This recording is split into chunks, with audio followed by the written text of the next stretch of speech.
नमस्कार। आज हम बात करेंगे बीएससी नर्सिंग सब्जेक्ट एमएसएन के टॉपिक एंजाइना पेक्टोरिस के बारे में। शुरू करते हैं। Angina pectoris it is a clinical condition characterised by the chest pain due to the myocardial ischaemia. It is reversible situation और temporary situation if not treated may cause permanent necrosis and lead to MI. तो angina pectoris क्या होता है? Angina pectoris एक clinical condition होती है जिसमें क्या होता है कि चेस्ट पेन होता है। क्यों? मायोकार्डियल इस्चीमिया की वजह से। जो मायोकार्डियम इस्चीमिया होता है यानी हार्ट की मिडिल लेयर होती है मायोकार्डियम, उसमें इस्चीमिया यानी उसमें ब्लड सप्लाई की कमी हो जाती है, तो उस वजह से पेन होता है, तो उसे बोलते हैं angina pectoris. It is A reversible situation और टेम्परेरी सिचुएशन। ये क्या होती है? रिवर्सिबल या टेम्परेरी सिचुएशन होती है। मतलब इसमें अगर टाइम पर अगर ट्रीटमेंट मिल जाता है तो ये रिवर्स की जाती है। और if not treated may cause permanent necrosis, यदि इसे ट्रीट नहीं किया जाता है तो ये परमानेंट नेक्रोसिस कर सकती है और एमआई में बदल सकती है। एमआई यानी मायोकार्डियल इस्चीमिया। देखिए, एंजाइना पेक्टोरिस एक एमआई से पहले की कंडीशन होती है। यदि इसे ट्रीट नहीं किया जाता है तो ये एमआई भी कॉज कर सकती है। अब देखिए इसके एटियोलॉजी यानी इसके कौन कौन से कॉजेज होते हैं। एथेरोस्क्लेरोसिस यानी एथेरोस्क्लेरोसिस हो सकता है, यानी जैसे कि ये कोरोनरी आर्टरी है, इसके अंदर ये थ्रोम्बस बन गया है, फैट का डिपोजिशन हो गया है, फैट या कोलेस्ट्रॉल का डिपोजिशन हो गया है, तो इसे बोलते हैं एथेरोस्क्लेरोसिस। इसकी वजह से क्या होगा? जो पहले ब्लड सप्लाई हो रही थी वो उतनी ब्लड सप्लाई नहीं हो पाएगी और क्या होगा? एंजाइना पेक्टोरिस हो जाएगा। दूसरी कोरोनरी आर्टरी स्पाज्म। जो कोरोनरी आर्टरी होती है वो ऐसे नॉर्मली तो इस कंडीशन में होती है, लेकिन स्पाज्म यानी सिकुड़ कर ऐसे पतली हो जाती है, तो उसे बोलते हैं कोरोनरी आर्टरी स्पाज्म। तो उस वजह से भी ब्लड सप्लाई की कमी होकर एंजाइना पेक्टोरिस हो सकता है। Any condition which cause sudden excess auto demand. ऐसी कोई भी कंडीशन जिसकी वजह से एक्सेस यानी अचानक से ज़्यादा ऑक्सीजन की डिमांड हो जाती है, तो उस वजह से भी ब्लड सप्लाई की कमी होकर क्या हो सकता है? Angina pectoris. तो चौथा कोज है कोरोनरी एम्बोलिज्म। कोरोनरी एम्बोलिज्म का अर्थ होता है कोरोनरी आर्टरी के अंदर कोई एम्बोलिज्म हो जाना। मतलब एम्बोलिज्म यानी कोई भी फॉरेन बॉडी होती है, जैसे कोरोनरी आर्टरी, इसके अंदर कोई भी फॉरेन बॉडी इस तरीके से होती है, फॉरेन बॉडी या फिर अपनी बॉडी से कोई थ्रोम्बस टूट के फ्लो करता है, तो उसे एम्बोलिज्म कहते हैं। इस वजह से भी एंजाइना पेक्टोरिस हो सकता है। Coronary arteriovenous fistula. Arteriovenous fistula हो जाए तो उस वजह से भी ब्लड सप्लाई की कमी हो सकती है और एंजाइना पेक्टोरिस हो सकता है। आर्टरियोवेनस फिस्टुला क्या होता है? जैसे ये आर्टरी है और ये वेन है, जिसमें अब नॉर्मल कनेक्शन बन जाए, एवी यानी आर्टरियल वेनस फिस्टुला बन जाए, तो उस वजह से क्या हो सकता है? ब्लड की सप्लाई कम हो सकती है और एंजाइना पेक्टोरिस हो सकता है। अब देखते हैं इसके रिस्क फैक्टर कौन कौन से हैं, यानी इसमें ये बीमारी किस में डेवलप होने की चांसेस ज़्यादा रहती है। रिस्क फैक्टर एज यानी मतलब जिसकी एज एक्सट्रीम एज हो गई हो, 50 ईयर्स से ज़्यादा एज हो गई हो, तो उसमें भी डेवलप होने की चांसेस ज़्यादा रहती हैं। यहाँ 50 ईयर्स लिख लेना और जेंडर में मेल लिख लेना। यहाँ पे मेल मोर देन फीमेल होता है। इसमें क्या होता है कि एज जिसकी बहुत ज़्यादा हो चुकी हो उससे भी इस कंडीशन की ज़्यादा चांसेस होते हैं। जेंडर में मेल में ज़्यादा चांसेस होते हैं। फैमिली हिस्ट्री जिसके यदि किसी को पहले पिताजी को हुआ हो तो उसको भी ये एंजाइना पेक्टोरिस होने के ज़्यादा चांसेस रहते हैं। मेंटल स्ट्रेस, किसी को मेंटल स्ट्रेस ज़्यादा लेता हो तो उस वजह से भी हो सकते हैं एंजाइना पेक्टोरिस। स्मोकिंग करता हो तो उस वजह से भी हो सकता है। हाइपरटेंशन यानी कि जिस किसी के बीपी इंक्रीज रहता हो तो उस वजह से भी ब्लड सप्लाई की कमी होकर एंजाइना पेक्टोरिस हो सकता है। ओबेसिटी होने की वजह से भी हो सकता है। हाइपरलिपिडीमिया होगा तो क्या होगा? ये कोरोनरी आर्टरीज में ये लिपिड, फैट और कोलेस्ट्रॉल जमा होकर एथेरोस्क्लेरोसिस बनाकर भी ये क्या कर सकता है? एंजाइना पेक्टोरिस कर सकता है। हेवी मील कंजप्शन, कोई भारी भोजन करता हुआ हेवी मील खाता हुआ हर समय, तो उस वजह से भी हो सकता है। हेवी मील का मतलब जो प्रोटीन में ज़्यादा हेवी रहती है जो। अब देखते हैं टाइप ऑफ एंजाइना पेक्टोरिस। पहला टाइप है stable angina pectoris. Stable angina pectoris में क्या होता है कि it is also known as classical angina pectoris. इसे क्लासिकल एंजाइना पेक्टोरिस भी बोल सकते हैं। ये माइल्ड टू मॉडरेट स्टीम में होता है। इसमें यानी माइल्ड और मॉडरेट ब्लड सप्लाई की कमी रहती है। ये 1 से 2 मिनट तक रहता है, लास्ट 5 मिनट तक रह सकता है। Onset of chest pain during emotional stress and heavy activity. इसमें क्या होता है कि जो चेस्ट पेन होता है, जो मायोकार्डियल इस्चेमिक है जिसे चेस्ट पेन हो रहा है, वो कब होता है, जब हम या तो कोई स्ट्रेस की कंडीशन में होते हैं या फिर हैवी एक्टिविटी करते हैं तब, जैसे कोई काम कर रहे हैं, एक्सरसाइज कर रहे हैं, या फिर अचानक से टेंशन हो गया, तो उस वजह से ये स्टेबल एंजाइना पेक्टोरिस होता है। Chest pain relieve by NTG. NTG यानी नाइट्रोग्लिसरीन देते हैं हम सबलिंगुअल रूट द्वारा, जीभ के नीचे यानी नाइट्रोग्लिसरीन रख देते हैं, तो उसकी वजह से क्या हो सकता है, पेन रिलीफ हो जाता है। और देखते हैं आगे unstable angina pectoris. Unstable angina pectoris क्या होता है, इसे it is also known as pre infarction angina pectoris, मतलब इसे प्री इन्फाक्शन एंजाइना पेक्टोरिस के नाम से भी जाना जाता है। इसमें मतलब इन मायोकार्डियल इन्फाक्शन के पहले जो एंजाइना होता है वो यही होता है।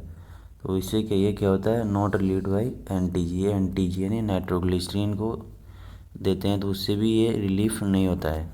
इट अगर विदाउट हेवी एक्टिविटी, क्योंकि ये क्या होता है कि बिना किसी एक्टिविटी या स्ट्रेस के हो जाता है, तो ये एंटीजी से भी रिलीफ नहीं होता है। ड्यूरेशन क्या होता है इसका, more than stable angina. Stable angina होता है उससे थोड़ा ज़्यादा होता है और लगभग 15 मिनट के आसपास होता है, या फिर 15 मिनट से ज़्यादा होता है।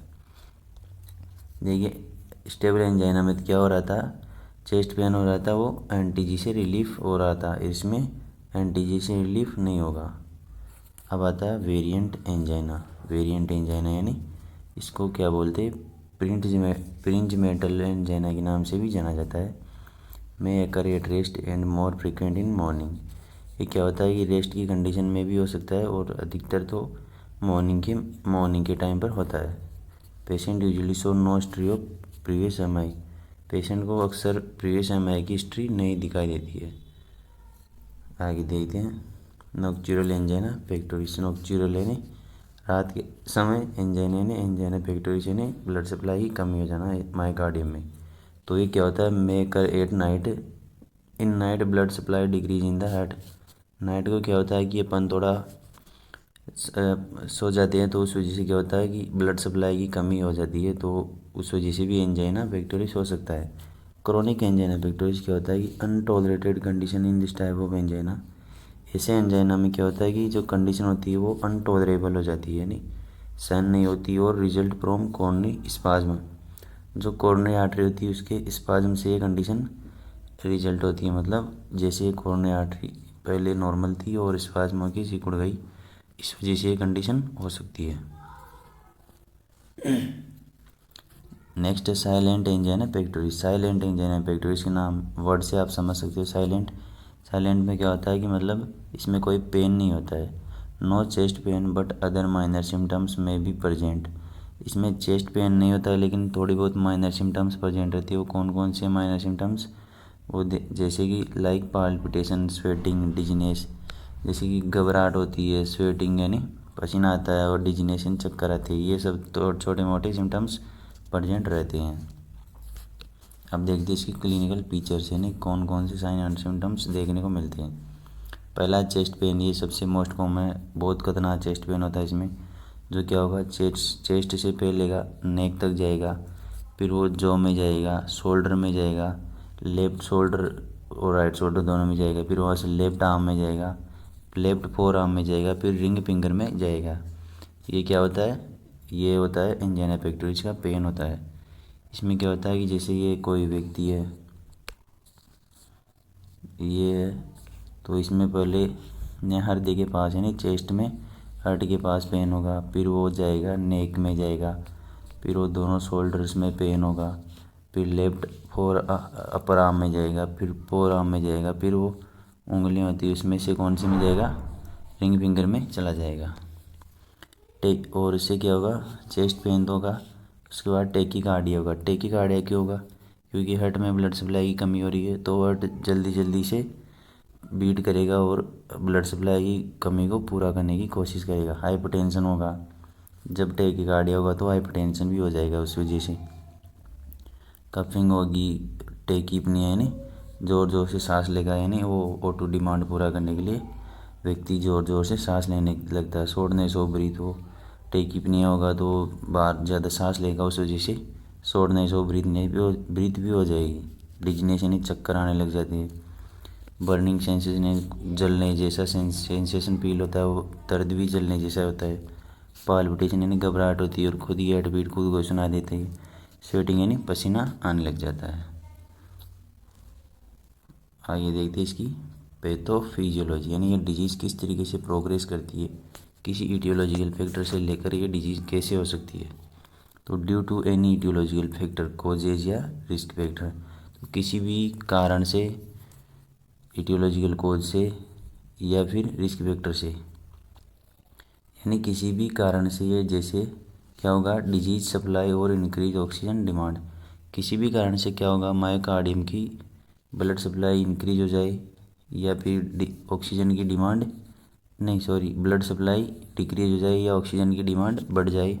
उस वजह से क्या होगा, एनएरोबिक मेटाबॉलिज्म होगा। मतलब जो ऑक्सीजन की पूर्ति नहीं हो पाई तो उस वजह से ऑक्सीजन की एब्सेंस में कौन सा मेटाबॉलिज्म होता है, एनएरोबिक मेटाबॉलिज्म। अब जब एनएरोबिक मेटाबॉलिज्म होता है तो हर बार एक बाई प्रोडक्ट बनता है। ग्लाइकोलाइसिस की प्रक्रिया में क्या होता है, लैक्टिक एसिड बाई प्रोडक्ट बनता है। तो इसमें क्या होता है, ये एंड प्रोडक्ट होता है लैक्टिक एसिड एक्यूमुलेशन। ये तो फिर वो लैक्टिक एसिड बनता है और ये एक्यूमुलेट हो जाता है।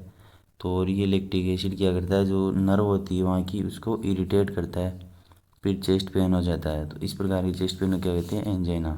फिर से देखिए एक बार, किसी भी इटियोलॉजिकल फैक्टर की वजह से क्या होगा, ऑक्सीजन की सप्लाई मायोकार्डियम में कम हो जाएगी या फिर डिमांड ज़्यादा बढ़ जाएगी।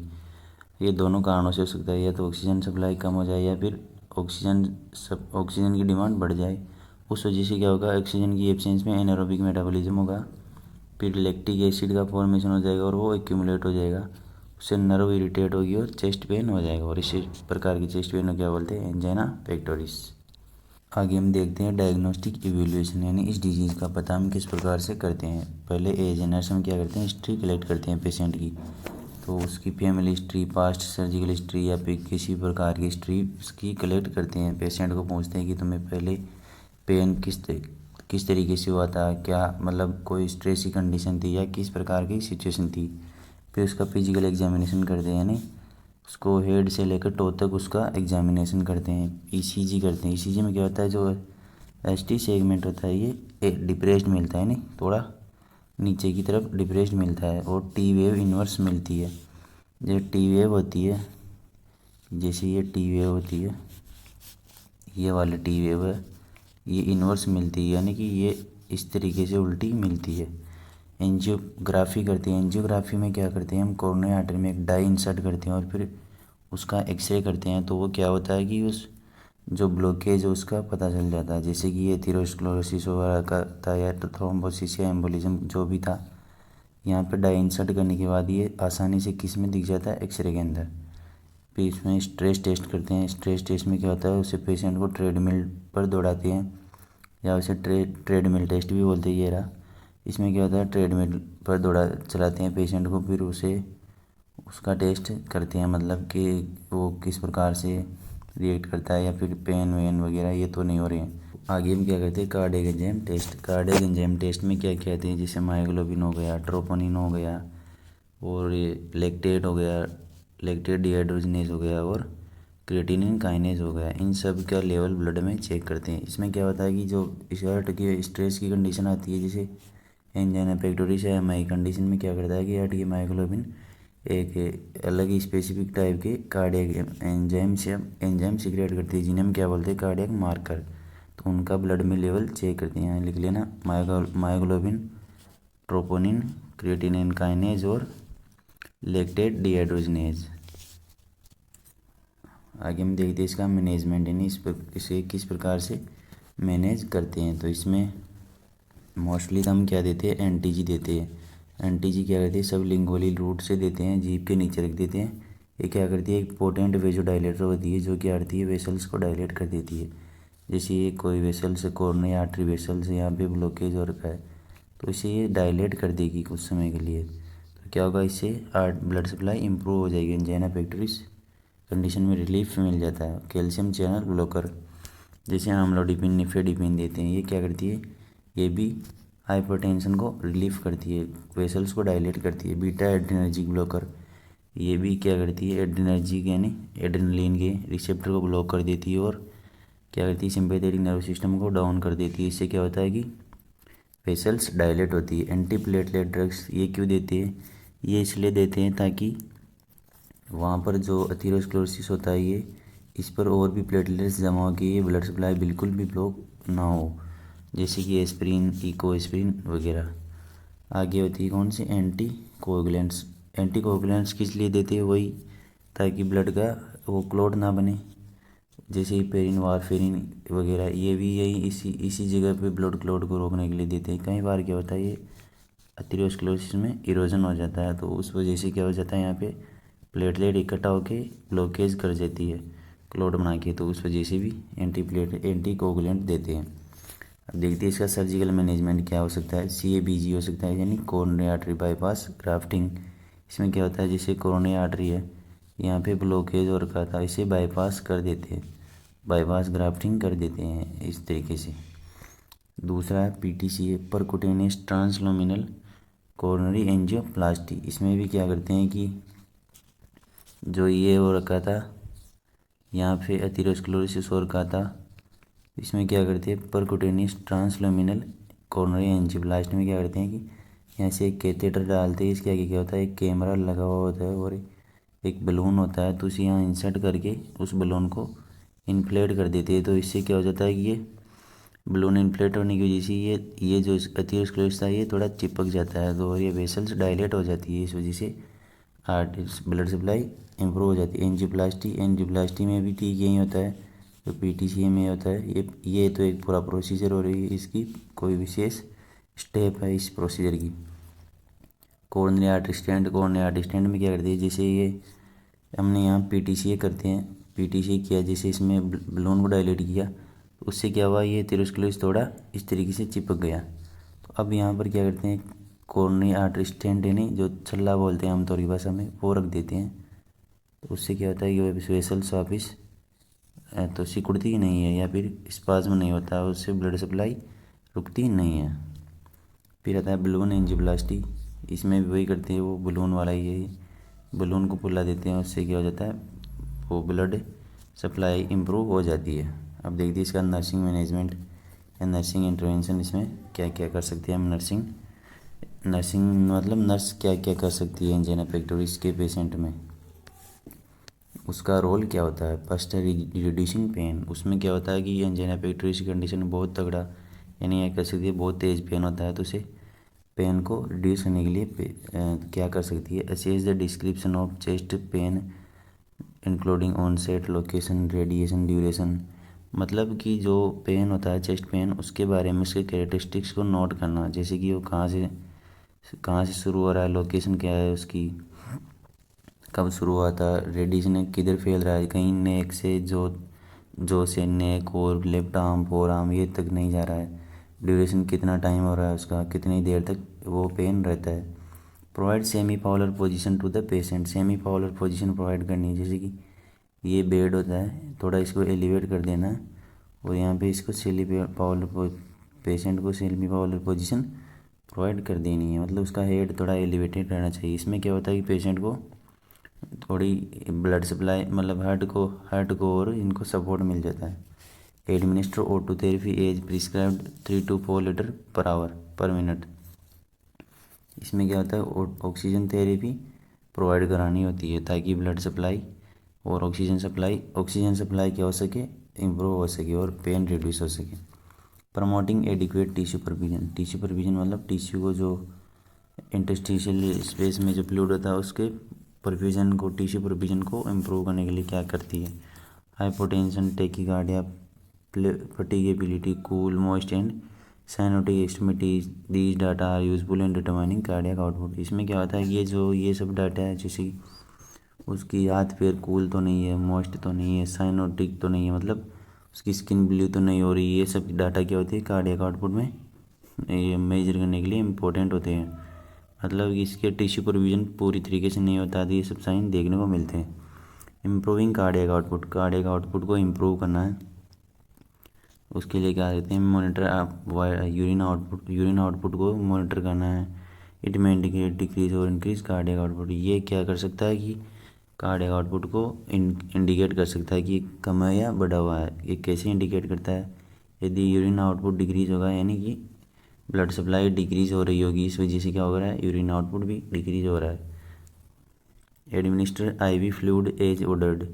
आईवी फ्लूइड एडमिनिस्टर करना है जितना ऑर्डर किया गया हो, उससे क्या होगा, ब्लड वॉल्यूम बढ़ेगी और कार्डियक आउटपुट भी इम्प्रूव होता है। इम्प्रूव रेस्पिरेटरी फंक्शंस, जो टेकीपनी हो रहा था उसको भी इम्प्रूव करना है। रेस्पिरेटरी सिस्टम के फंक्शंस को भी इम्प्रूव करना है। Encourage the patient to breathe deeply. Patient को डीपली ब्रीथ लेने के लिए बोलना है और पोजीशन उसकी बार बार चेंज करते रहना है। Deep breathing and changing position keep fluid from pooling into the lungs वेसेस। जो पेशेंट क्या होता है प्रोलॉन्ग टाइम के लिए बेड रेस्ट पे तो वो बेड पर रहता है, तो इसलिए क्या करते हैं वो उससे डीप ब्रीथिंग और बार बार पोजीशन चेंज करवाते हैं। तो उस वजह से क्या होता है कि जो लंग्स होता है उसके बेस में फ्लूइड इकट्ठा नहीं हो पाता है। एडमिनिस्टर O2 थेरेपी, और ऑक्सीजन देनी है, ब्रोंकोडाइलेटर्स देने हैं और रेस्पिरेटरी स्टिमुलेटर एज प्रिस्क्राइब्ड। जो रेस्पिरेटरी स्टिमुलेटर है वो सब भी देने हैं एज प्रिस्क्राइब्ड, मतलब फिजिशियन के द्वारा जैसे बताए गए हैं वैसे। एलिविएटिंग एंजाइटी, मतलब एंजाइटी कम करना। Assess the patient for signs of anxiety such as restlessness, sleeplessness. Patient के साइंस को मॉनिटर करना है कि उसे एंजाइटी तो नहीं हो रही है, जैसे कि रेस्टलेसनेस, पेशेंट रेस्टलेसनेस नज़र आ रहा हो, स्लीपलेसनेस मतलब उसको नींद भी नहीं आ रही हो, या फिर उसके चेहरे को देखकर ही पता कर सकती है उसको एंजाइटी हो रही है। तो उस कंडीशंस को असेस करना, फिर उसे क्या करते हैं साइकोलॉजिकल सपोर्ट प्रोवाइड करते हैं। Allow the patient to express fear and anxiety by facilitating communication and answering the questions. Patient को बोलना है, इनक्रेज करना है कि उसके वो अपने डर और एंजाइटी को हमें बताइए, ताकि क्या करते हैं उससे, ताकि उसके डर को कम किया जा सके। उसे इसलिए उसके साथ कम्युनिकेशन बढ़ाना है और क्वेश्चन पहुंचना उसको, या फिर उसके क्वेश्चंस का आंसर देना है ताकि उसको एंजाइटी थोड़ी कम हो। Provide psychological and emotional support to the patient and his family member. ये इंपॉर्टेंट फंक्शन है नर्स का। क्या करती है नर्स, किसी भी डिजीज़ में पेशेंट को और उसकी फैमिली मेम्बर को साइकोलॉजिकल सपोर्ट प्रोवाइड करती है ताकि उसकी फियर और एंजाइटी थोड़ी कम हो सके। Explain about disease, treatment, equipment and procedure to the patient. जो भी डिजीज़ के ट्रीटमेंट है, डिजीज़ के बारे में, इक्विपमेंट यानी उसके उपकरण के बारे में, प्रोसीजर के बारे में पेशेंट को समझाना होता है, ताकि इससे भी थोड़ा पेशेंट को फियर और एंजाइटी कम होती है। Administer anti anxiety agent such as diazepam as prescribed. जैसे डायज़ेपाम, इन सभी को देना है कैसे, एज प्रिस्क्राइब्ड मतलब जैसा बताया गया है। Thank you.